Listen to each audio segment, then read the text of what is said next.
Mariano, ia vino, fată. Uite-l pe Edea meu, e polițist în America, fată. Păi cum ai tanță nu mi-ai zis tu că a plecat luna trecută în Anglia la muncă? Nu, el a fost în Anglia la muncă, dar mi-a dat acum țara cu mesaj că ia uite, i s-a făcut Măi, polițist. femeie, e falsă poza aia, are 6 degete la mână. O avea săracul 6 degete, cât de la stres, că a învățat să fii, poate săracul. Aoleu, Ce ai, aoleu, fată, ce s-a Mariano, întâmplat? Mariano, pregătește banii de nuntă, jucăm fată la nuntă. Poftim? Ce nuntă? Cum cine e Edi, băiatul meu? Ia uite-l. Păi acum jumătate de oră nu era polițist? Ce, medic acum? Păi era polițist săracul, dar mi-a dat acum mesaj că nu i-a plăcut acolo fată. Era muncă grea și că s-a făcut doctor, e medic acum tot în America. Și uite ce fată frumoasă și-a găsit, fac nunta, fată, ba, și fericită sunt. Ce faci, fată? Ai plătit o factură? Nu, fată, i-am trimis bani lui Edea meu. Păi el nu muncea, nu era medic în America? Ba, muncea, fată, da.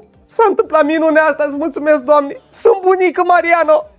Au făcut copil săraci și acum au și nevoie de sprijinul meu.